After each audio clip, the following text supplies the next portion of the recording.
vídeo excedeu a quantidade de tempo.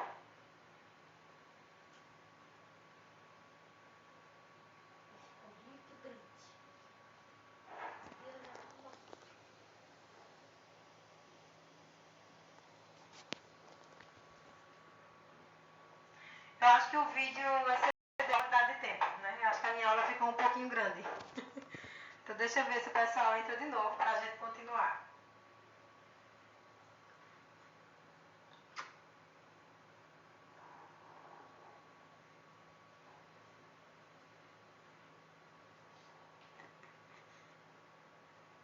Depois espera mais um pouquinho para o pessoal voltar, tá certo? Porque eu acho que excedeu o tempo do vídeo. Eu acho que foi isso, não sei. Não entendo muito de live não, mas vamos lá. Aí a gente recomeça.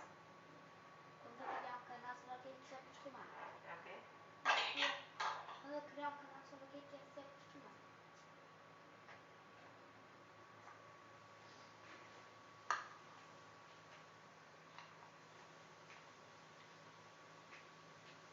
Deixa eu ver se chega perto do que a gente estava antes. Quantidade de pessoas. 6.290. Professor, o besouro já nasce com a doença? Não, ele se contamina também, certo? Só que o besouro ele não desenvolve a doença. O barbeiro, ele é utilizado como uma forma de... Guilherme, licença. Ele é utilizado como uma forma do protozoário se reproduzir, não é? Ele é um vetor onde o protozoário vai se reproduzir, certo? Depois que ele se reproduz, está desenvolvido, aí ele sai desse vetor, que é o besouro, e acaba contaminando outros animais, somente mamíferos, como seres humanos. Acho que já dá pra gente continuar, né? Vou continuar, certo? Quem correu, correu, né? Depois eu posto o material. Então, o povo corre da aula de verdade, imagine da live. Quais são os sintomas da doença de Chagas? A gente parou aqui nos sintomas. A doença de Chagas, ela vai ter duas fases, né? Uma fase que a gente chama da fase aguda, que é a primeira fase, e a outra é a fase crônica. Na fase aguda, não tem praticamente sintomas. Os sintomas são bem leves. Às vezes a pessoa nem imagina, né, que foi picada pelo barbeiro e que se contaminou com o protozoário, certo? Nessa fase aguda, os principais sintomas são inflamação no local da picada, que é chamado de chaguma, não é? É um inchaço, um edema nesse local. Ali a gente tem na foto ali um olho inchado, dessa pessoa foi picada no olho. Isso nem sempre acontece, certo? Às vezes a pessoa é picada e não desenvolve esse chaguma. Febre, ínguas, né? Que são as inflamações nos linfonodos aqui no pescoço, na virilha, não é? É quando os linfonodos eles ficam inchados, sinal de uma infecção. Inflamação no baço e no fígado. Essa inflamação no baço e no fígado também não é muito comum. Tem pessoas que não desenvolvem. Esses sintomas da fase aguda, eles são sintomas que acabam não, digamos assim, sendo muito específicos. Então a pessoa não sabe, não detecta através de sintomas que foi picado por um barbeiro. A menos que a pessoa observe a ferida, né, observe que está inchado ali, mas tem que ser uma pessoa muito observadora. Geralmente a pessoa não identifica que isso aconteceu, porque depois de um tempo, alguns dias depois, esses sintomas desaparecem, a pessoa melhora, não é? E por conta disso, ela acaba não identificando que foi infectada pelo barbeiro. É por isso que a doença ela acaba evoluindo para uma fase mais séria, mais grave, que é a fase crônica. Na fase crônica, geralmente ela aparece 10 anos ou mais depois da infecção, certo? Porque o que é que vai acontecer com esse protozoário? Depois que ele entra na corrente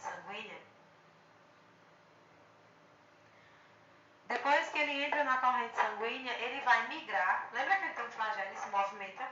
Através da corrente sanguínea, ele vai migrar para outros órgãos, não é?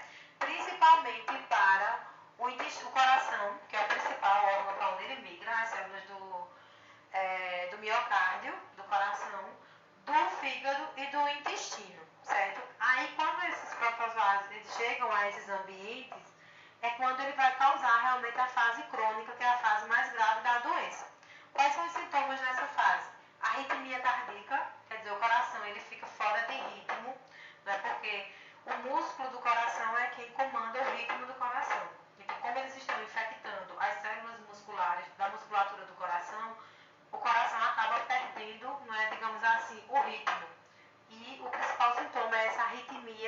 cardíaca?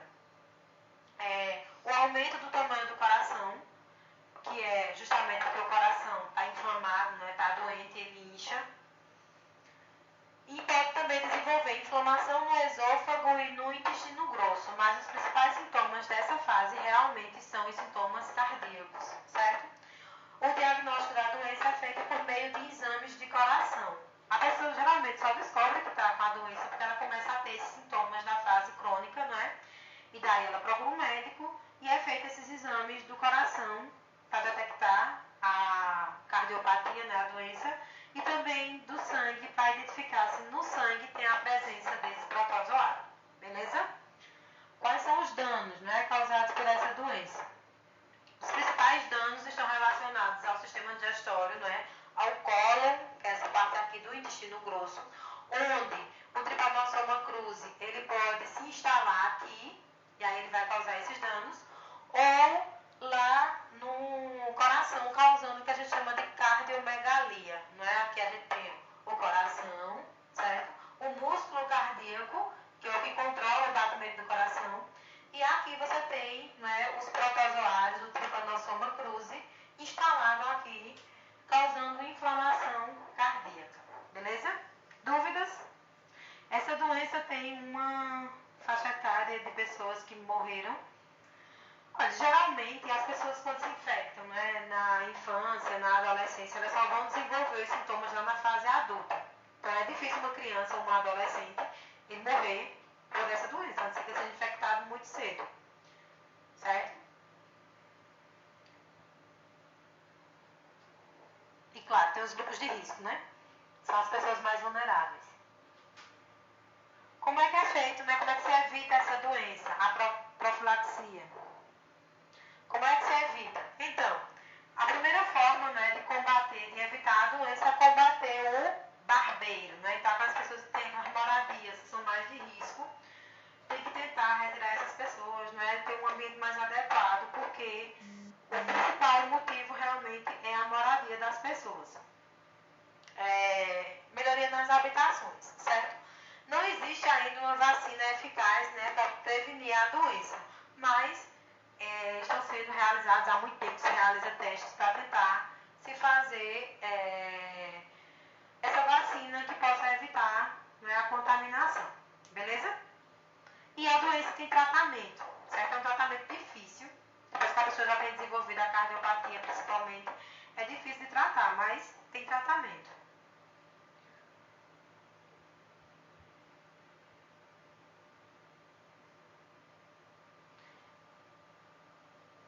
A outra doença também, a outra protoose famosa, né, infelizmente, do nosso país é a malária. Certo? A malária também é uma doença endêmica aqui no Brasil. Também é causada por um protozoário, beleza? O agente etiológico, né, o causador da malária é o Plasmodium sp, certo?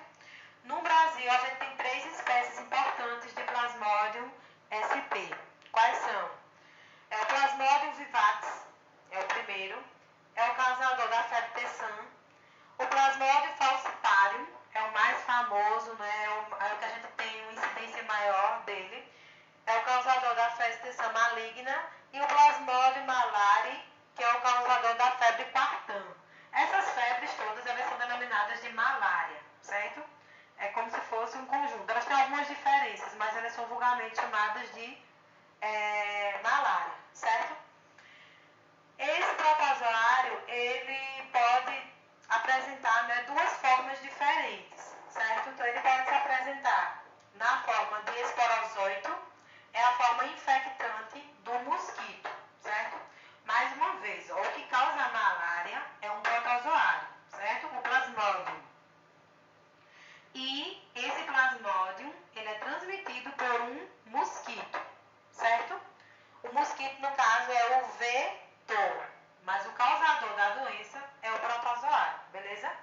Então, quando ele está infectando o mosquito, o trato digestório, né, o sistema digestório do mosquito, ele é chamado de esporozóito.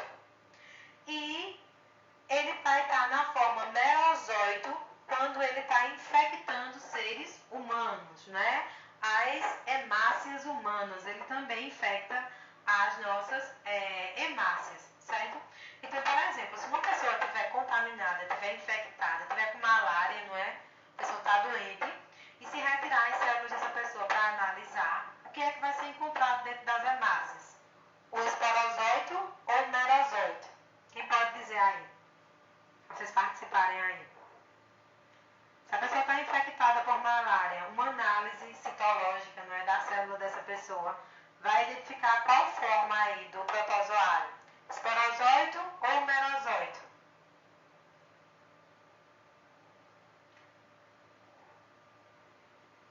São nomes para cada fase. Uma fase é quando ele está dentro do mosquito, lá no sistema digestório do mosquito. E a outra fase é quando ele está dentro das células humanas, causando aí a malária. O 2, merozóito, Carol.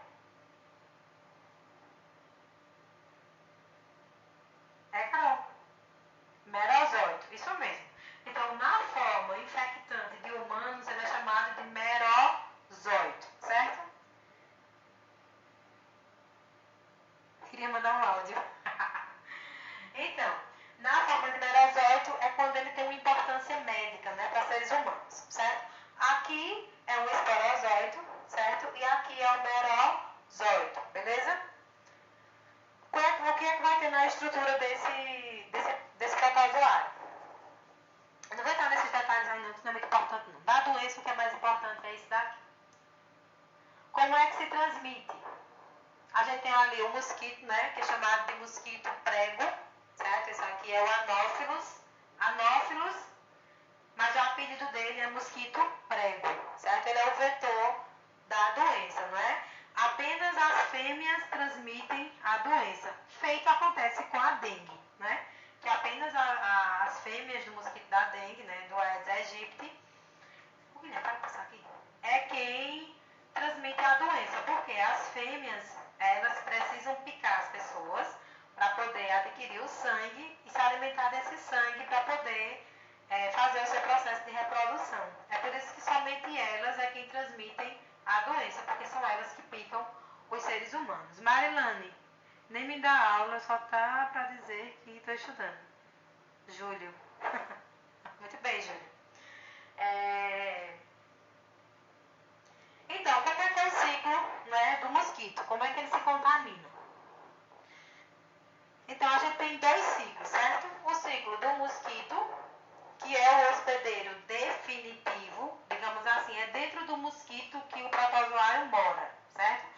É lá a casa dele. Na próxima live, porque a senhora não usa o Line, acho que seria melhor. A gente pode ver, né? Está aprendendo ainda, vou tentar. Então, e o homem, que é o hospedeiro intermediário, certo? Lá no mosquito, o ciclo reprodutivo do protozoário é sexuado. E lá no homem, que é intermediário, o ciclo é assexuado, certo? Vamos lá. Tem muita coisa aí, eu vou dar uma resumida básica para vocês, certo? Basicamente, o que acontece? A fêmea do mosquito, como eu tinha falado para vocês, ela precisa ingerir sangue, certo? Hemácias são as células vermelhas do sangue, não é isso? Quando ela faz isso, quando ela pica uma pessoa que está contaminada com o protozoário, digamos que uma pessoa está contaminada, a fêmea vai lá e pica essa pessoa. Quando ela faz isso, ela acaba se contaminando, né? Ela acaba adquirindo, certo? A forma parasítica que é chamada de gametócito. Gametócito é como se fosse o gameta, beleza? Lá do protozoário. Quando ela adquire esse gameta, o que acontece? Lá dentro do mosquito, né?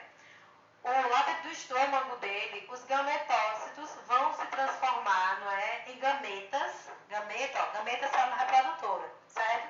E vai ter fecundação. Então, vai ter um gameta masculino, um gameta feminino, eles fecundam, não é? E dá origem ao zigoto. É só reprodutivo. Estão acompanhando? Gameta masculino, gameta feminino, fecunda, dá origem a um zigoto. Isso tudo dentro do mosquito, certo? Depois, esse zigoto, né, lá dentro do mosquito, vai começar a se diferenciar e formar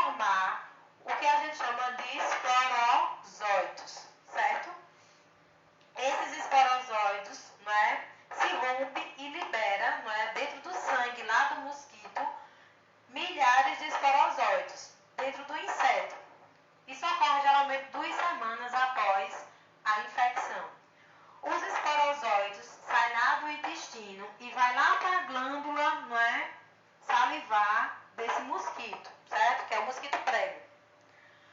E eles ficam lá nas glândulas salivares. O que é que acontece? Quando esse mosquito pica outra pessoa, ele vai passar o esporozóito, não é, para a pessoa, para o ser humano, certo? O jeito que Marilana ensina é diferente. Diferente de quê? Então, pessoal, entenderam esse ciclo do mosquito? O que é que vai acontecer dentro do mosquito, resumindo? Quando ele pica uma pessoa, ele pega, digamos assim, os gametas. Lá dentro da pessoa está somente os gametas, certo? Então, ele absorve esses gametas e vai para a corrente sanguínea dele, que vai lá para o estômago dele. Lá no estômago vai ter a fecundação dos gametas, não é? Da fecundação, você vai ter a formação do zigoto, é igual para essa reprodução. Formação do zigoto e depois você vai ter a formação do esporozóito, certo? Que fica lá na glândula salivar desse mosquito prego. Entendido o ciclo do mosquito? Entendido, minha gente? Posso continuar? Bora que eu quero almoçar. Vou fechar aqui o do mosquito, certo? E no homem? O homem é um hospedeiro intermediário. Por que ele é intermediário? Porque o ciclo não se completa dentro dele. Vocês viram que dentro do mosquito ele tem fecundação, tem formação de zigoto, tem formação do esporozóito, que é a fase, digamos assim, adulta do protozoário. Lá no ser humano, esse ciclo é incompleto. Por isso que a gente diz que ele é intermediário, certo? Então começa assim.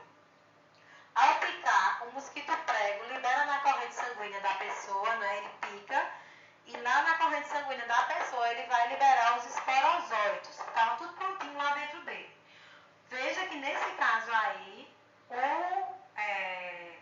o protozoário está na glândula salivar. Ele transmite através da saliva, certo? E esses esporozóitos, eles vão para a corrente sanguínea da pessoa, certo? Da corrente sanguínea, eles vão para o fígado. Então, eles vão penetrar lá nas células do fígado, aqui, certo? E lá nas células do fígado, eles vão se reproduzir de forma assexuada. Se vocês prestarem atenção lá no ciclo do mosquito, ele se reproduz de forma sexuada, porque você tem a fecundação, por isso que é sexuada. Aqui, ele se reproduz de forma assexuada, beleza?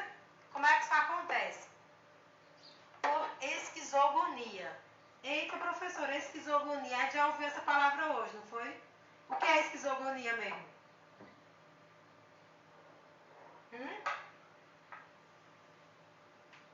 O que é esquizogonia? Estou esperando, quem lembra? Professora, a doença não é transmitida por humanos, de humano para humano não. Certo? Tem que ter o vetor, que é o mosquito. Ele pica um humano e transmite de um para outro, mas é através do humano. E sobre a esquizogonia, ninguém lembra? A gente falou dela quase agora. É um processo de coisa. Que coisa, Aline? É um processo de... Ninguém... O negócio da célula. É um processo de reprodução, certo? É um processo de reprodução assexuada. Muito bem, Vinícius. Que ocorre com alguns protozoários, né? O plasmodium é um desses protozoários que fazem esquizogonia, beleza? Que é naquele processo onde cada um desses da esquizogonia vai se dividir, certo? E vai formar aí os merozóitos, que é esse processo aqui, ó. Lá dentro do fígado, não é? Lá das hemácias, eles vão fazer a esquizogonia, se multiplicar aqui, e depois eles vão ser liberados, certo? Após isso, em algumas hemácias, os merozóitos se transformam em formas sexuadas, que são os gametócitos. Aí eles vão dar origem àqueles gametas, certo? Que vai ficar lá na corrente sanguínea da pessoa. E quando o mosquito picar a pessoa de novo, ele vai adquirir esses gametas e vai começar o ciclo de novo, certo? Entendido? Entendido?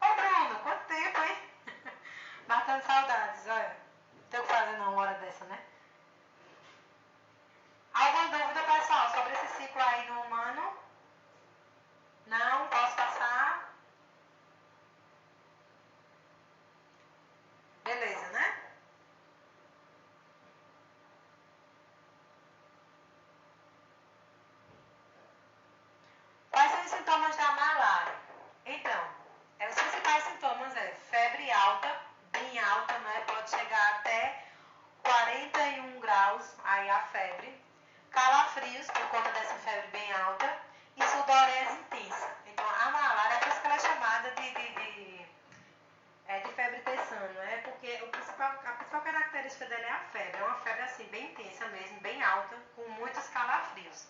Se uma pessoa vive numa região endêmica e começa a ter sintomas, já suspeita logo de malária, certo? Cada vez que as hemácias são rompidas pelos parasitas, né, eles se reproduzem lá dentro, por esquizogonia, não é? E depois eles são liberados. Então, quando eles são liberados, as hemácias, que são as células vermelhas do sangue, se rompem, não é? Se quebram. Quando isso acontece, você vai ter a liberação de toxinas, porque eles produzem toxinas, que causam febre.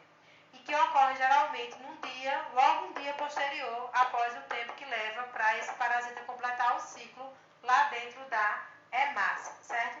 E pode levar também à anemia, não é? Porque como vai causando o rompimento das hemácias, as hemácias vão morrendo, a pessoa vai acabar desenvolvendo um quadro anêmico, se não for feito o tratamento, não é? Dúvidas sobre sintomas? Não é porque é fácil. Tudo muito fácil, tudo que eu ensino é fácil. Quais são os danos causados? Como eu falei, leva a um quadro de anemia por conta da diminuição das hemácias, certo? Há um quadro de hepatomegalia, que é uma doença causada na inflamação no fígado. Professora, quando eles se rompem, como sai? Eles fazem lise na célula para sair? Exatamente, Miguel. Eles causam a lise, né, a quebra das hemácias para poder ser liberados lá na corrente sanguínea da pessoa, certo? A hepatomegalia é a inflamação do fígado, né? Hepato, referente a fígado, certo? Decorrente da invasão desses esporosócitos lá no fígado. Pode também ter um quadro de isquemia cerebral, quando esses protozoários, eles migram para o cérebro, certo? Causando obstrução dos vasos sanguíneos que irrigam o cérebro. Esplenomegalia, que é a inflamação do baço, certo? Esse órgão aqui. E insuficiência renal. Na realidade, se a malária não for tratada, ela vai levar a um quadro generalizado, né? Vários órgãos vão ser afetados. Mas o que é mais comum da malária é a anemia e a doença hepática, certo? A hepatomegalia são doenças características mais da malária, beleza? Dúvidas? Não? Posso continuar? Qual é a forma de se evitar a malária, né? Assim como acontece com doenças, todos os vetores, a melhor forma de evitar a doença é você acabar com o vetor, certo? Então, os inseticidas, né? Evitar acúmulo de água parada para não ter o desenvolvimento do vetor, que é o mosquito, beleza? Principais medidas contra a malária são combate ao mosquito, uso de tela, uso de mosquiteiro, né? Uso de cloroquina. Quem já ouviu falar de cloroquina?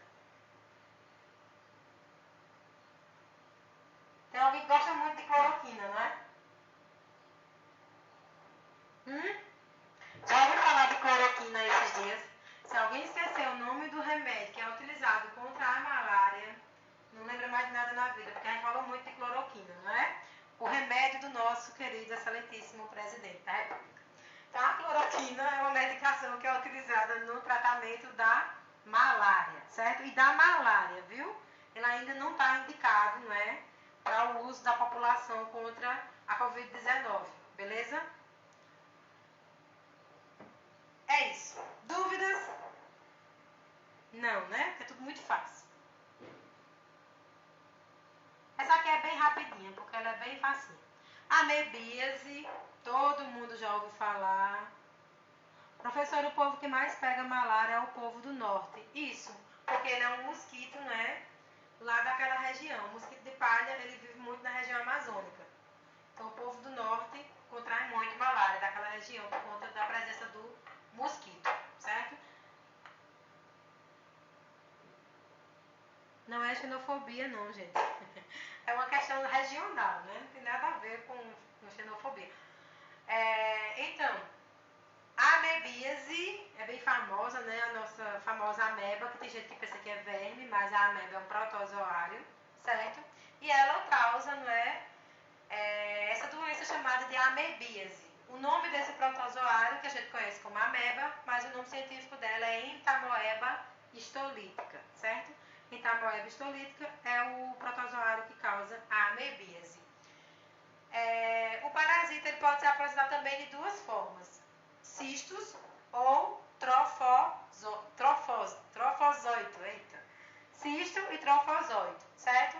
Os cistos é como os cistos das bactérias, ele é uma cápsula protetora. É como se o protozoário tivesse inativo quando ele está na forma de cisto, certo? E esses cistos, eles são liberados nas fezes, né? Se a pessoa está contaminada com a ameba é um protozoário que vive lá no intestino, né? E lá no intestino ela acaba liberando ovos. Esses ovos são os cistos. Quando a pessoa está contaminada com a ameba, ela elimina esses cistos através das fezes, certo? Já os trofosócitos, não é? É quando esse cisto, ele libera, a pessoa se contamina com cisto e lá dentro do intestino ele libera o trofosóito, certo? É como se fosse a ameba verdadeira. O cisto é o ovo e o trofosóito é a ameba propriamente dita, beleza? Como é a transmissão? Como é que a pessoa se contamina com a ameba? Muito fácil, né? Por isso que a ameba é tão comum. O cisto é tipo um ovo, isso mesmo.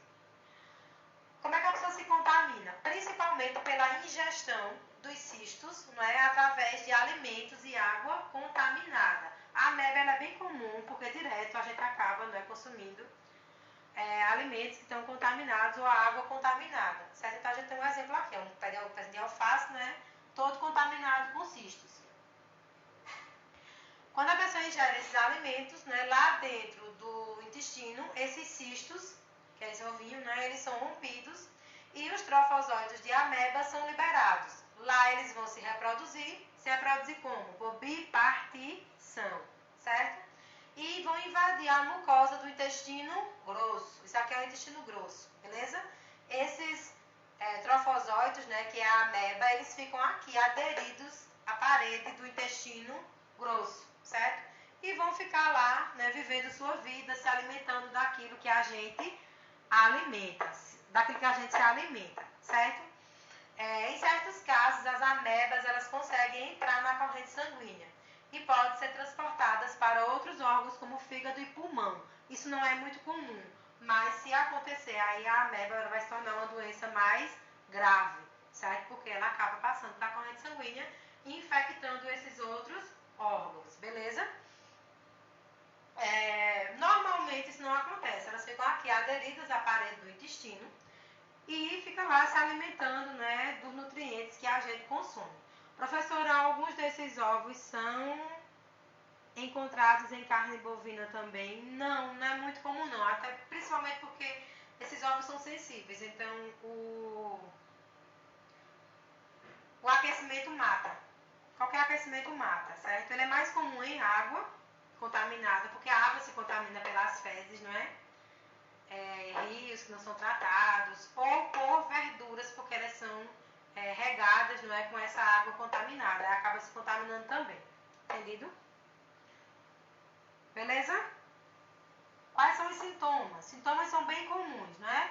Cólicas intestinais, porque ela está lá aderida à parede do intestino, não é? Então ela acaba causando dores, cólicas intestinais.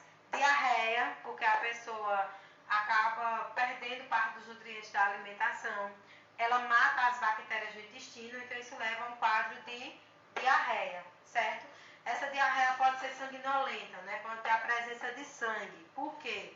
Porque elas acabam perfurando a parede do intestino. E o intestino é muito vascularizado, né? Isso acaba levando a pequenos sangramentos. Então a pessoa geralmente quando tem ameba, ela sente cólicas bem, digamos assim, intensas, né? Cólicas intensas, aquela dor aguda e as fezes com sangramento são sintomas bem característicos de amebíase, certo? Em alguns casos, se a doença se agravar, né, a pessoa pode desenvolver um quadro de anemia, porque ela deixa de receber os nutrientes, e de emagrecimento, porque a ameba está ali, né, se proliferando e utilizando os nutrientes que essa pessoa está se alimentando, certo? A ameba tem cura? Tem. E é bem tranquilo o tratamento de ameba. Quando a pessoa descobre, quase todo mundo tem ameba, minha gente. A ameba é algo bem comum, todo mundo tem uma, certo? Na vida, ou tem, ou teve, ou terá. Tem tratamento, né? O médico, acho que se não me engano, é feito à base de antibióticos. O médico passa antibióticos, você toma e melhora. Beleza, certo?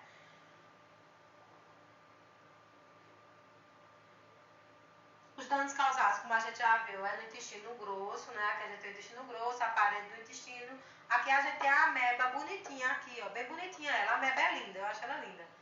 E ela tá fazendo o que aqui? Fazendo fagocitose, ó, movimento, não é? Pseudópode, fagocitando aqui os nutrientes que você comeu, que tá lá na sua corrente sanguínea. Então ela vai capturando esses nutrientes, beleza? Tem pergunta aqui? Posso usar a ameba para emagrecer? Eu também pensei nisso já. Essas cólicas no período menstrual podem ser ainda pior. Pode, porque você vai somar as coisas, né? Cólica de amebíase e cólica do útero, só que são coisas diferentes, né? A cólica da amebíase ela é uma cólica intestinal, é no intestino. A cólica da menstruação ela é uma cólica uterina, né? Ela é na parede do útero, certo? Ela pode causar perfurações do intestino grosso, né? Porque a ameba está aqui, ó. Ela acaba invadindo os vasos sanguíneos e isso perfura o intestino grosso. É isso que leva a sangramento. Perda de hemácias causa anemia e em casos graves ela pode ocasionar danos ao fígado, ao pulmão e até ao cérebro se ela acabar migrando para esses órgãos. Isso geralmente só acontece quando a pessoa tem uma infecção e não trata e a ameba vai se reproduzindo, não é? Até que ela cause danos a outros órgãos, mas isso não é muito comum, beleza? Dúvidas? Não é um tipo de verme, não é verme, certo? Verme são animais, a gente vai estudar mais na frente. Verme, lombriga, né, as mais famosas, elas são animais, não é? Invertebrados, a gente vai estudar mais na frente. Isso aqui é um protozoário, beleza?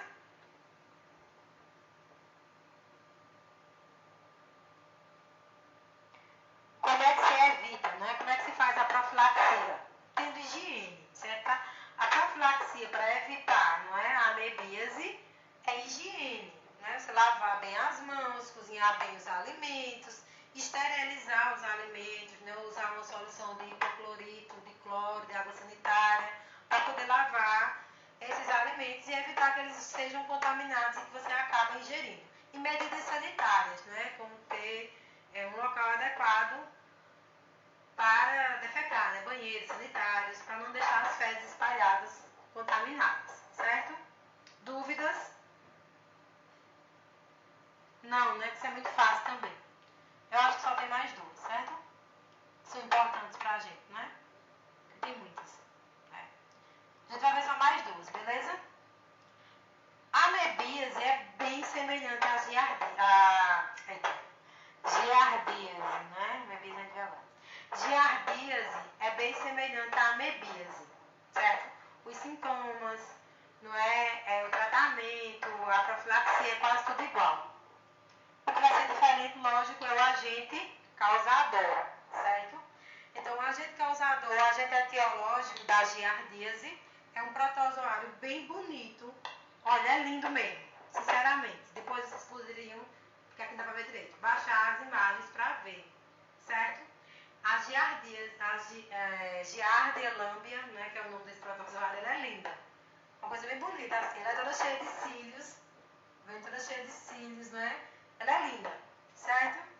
É um parasita, não é? Também se apresenta em duas formas. A forma de cisto e a forma de trofosóide.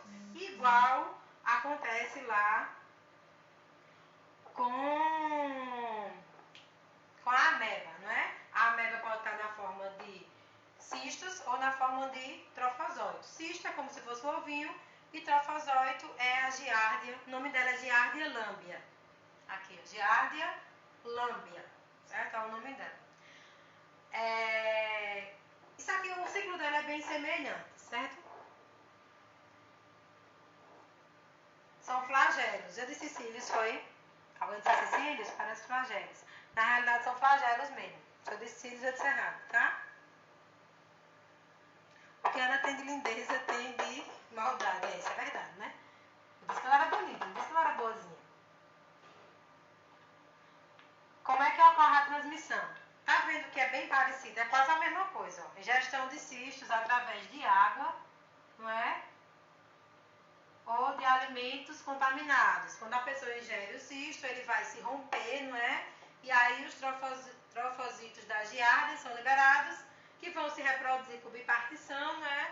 e vão se aderir à mucosa do intestino. Aí tem uma diferença, porque nem tudo é igual, né? A diferença é que a ameba, ela vai infectar o intestino grosso. E a giardia lambia, né? Ela vai infectar o intestino delgado, certo? Essa é a diferença, isso é importante de vocês registrarem aí. Professora, verme faz parte de que reino? Animalia. Verme que a gente conhece, né? Porque verme é um nome genérico, certo? Mas quando a gente fala de verminoses, elas fazem parte do reino animal, do filo dos invertebrados. A gente vai chamar na frente. Por que o pessoal confunde os protozoários com vermes? Porque tanto as verminoses como essas protozoários intestinais, como a giardíase e a amebíase, elas têm sintomas semelhantes, né? Do abdominal, do intestinal, diarreia, cólica. Como esses sintomas são tudo semelhantes, o pessoal acaba generalizando e chamando tudo de verminose, certo? Acho que a confusão acontece por conta disso. Qual foi a dúvida de Aline? Porque o pessoal... Já disse, né? Acabei de responder. Então, o ciclo, como eu já falei, é igual, certo? Depois que a pessoa ingere os cistos, eles vão se romper e liberar o trofosóide, né? A própria giardia ali, certo? E ela vai se aderir, aqui ó, que a gente está observando, ela vai se aderir à parede do intestino delgado, certo? A diferença principal é essa. A ameba, a amoeba, se prende ao intestino grosso e a giardia ao intestino delgado, beleza? Dúvidas aí? Perdeu alguma coisa? Não, né? Sintomas também são semelhantes. Dores abdominais, diarreia, com excesso de gordura e vitaminas lipossolúveis. Isso é uma diferença também, certo? Quando a pessoa tem ameba, geralmente giardia, geralmente ela tem uma carência muito grande de vitaminas lipossolúveis. Inclusive, essa carência de vitaminas lipossolúveis, né? Vitamina D, vitamina E, vitamina K, vitamina A, né? Elas acabam fazendo com que a pessoa tenha algumas manchas na pele, que também é uma característica de quem tem giardia, certo? É uma manchinha na pele. Professora, porque há alguns médicos que a ameba é verme? Porque é igual eu disse, é um nome genérico, usado para esses parasitas intestinais, certo? Verme não é nenhuma categoria taxonômica. Não existe esse filo, nem classe dos vermes, certo? A gente vai estudar quando estiver estudando reino animal, vocês vão ver que não tem. Verme é um nome genérico para parasitas que infectam o intestino grosso, intestino delgado, certo? Por isso que eles utilizam. Elas se alimentam das vitaminas? Não é que elas se alimentam das vitaminas. É que como elas ficam presas, né, aderidas à mucosa do intestino delgado, elas acabam impedindo que o intestino absorva essas vitaminas. Então você se alimenta, né, tem a alimentação toda certinha, mas aí o intestino não consegue absorver as vitaminas porque a ameba está lá pregada, né? A ameba não, desculpa. A giardia está lá pregada na parede do intestino delgado. Entenderam?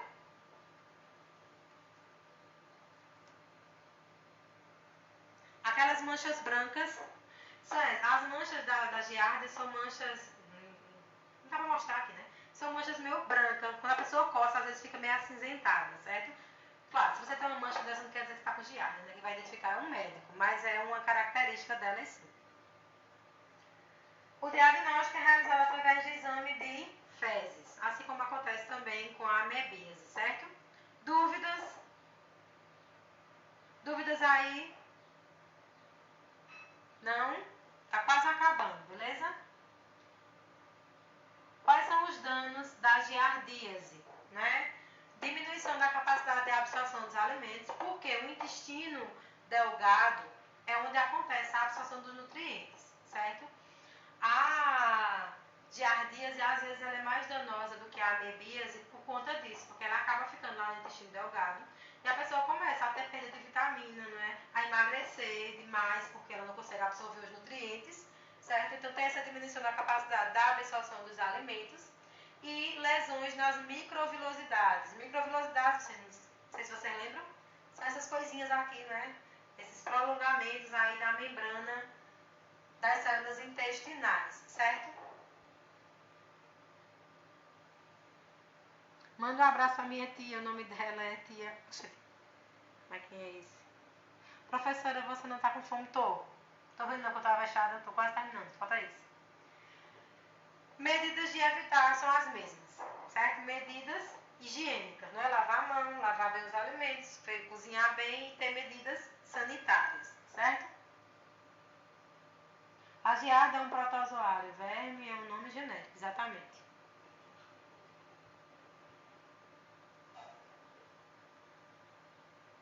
Pessoal, olha, eu acho que das doenças, né, o que é mais importante é a gente tratou. Tem outras, certo? Mas estamos todos com fome, não é? Então a gente vai encerrar por aqui, certo?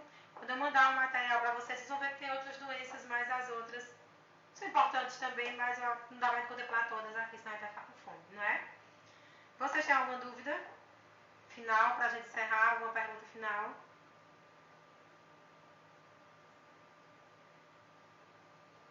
Nenhuma?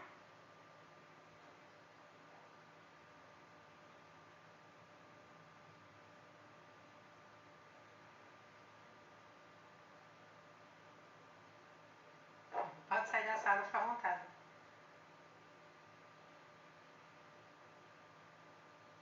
Dúvidas ou posso encerrar? Alguma crítica, elogio, sugestões? Vai ter prova?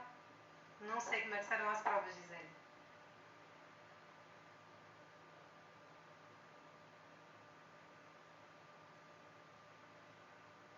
A próxima live eu não sei, vou ver ainda, certo? Se eu tiver com disposição de novo, eu faço só sobre aulas. Vou verificar a disponibilidade do meu tempo, não é? De vocês também. Acho que a próxima semana a gente faz outra sobre aulas para encerrar esse conteúdo. Beleza? Lá na sala do... Eita, meu Deus, a cabeça agora falhando. Lá na sala do Google Classroom tem uma atividade que eu deixei para vocês já. Vocês já verificaram hoje? Quem não verificou, olhe lá, certo? Tem um trabalho, é uma apresentação daqueles seminários que a gente não apresentou. Michele, parabéns, Mari. Obrigada. Eu queria ter te dado a minha quantidade lá de sertanejo, né? Mas eu suspeitava que eu não ia conseguir. Desculpem aí qualquer coisa também, viu? Que eu não sou muito desse negócio. Nem sabe a ideia, que esse trabalho que isso me deu pra fazer, porque eu não sou muito boa das tecnologias, né? Mas a gente tem que ir buscando melhorar e sempre se aperfeiçoar, certo? Então, obrigada pela presença de vocês aqui. Espero que vocês tenham aproveitado direitinho a aula, né? Eu acho que esse formato fica bom porque dá para ir tirando as dúvidas de vocês. É diferente de uma videoaula. Alguém sugeriu que eu utilizasse o Line. Eu até tenho, mas eu não utilizei porque nem todo mundo tem. Instagram eu acho que é mais acessível. Beleza? Então, eu espero que vocês tenham aproveitado, tirado as dúvidas, certo? Mais tarde eu vou postar uma atividadezinha sobre esse conteúdo, beleza? Porque hoje é o dia da gente, não é? Mas como eu dei aula pela manhã, então eu vou postar uma atividadezinha para vocês poderem treinar aí, né, os conhecimentos de vocês, certo?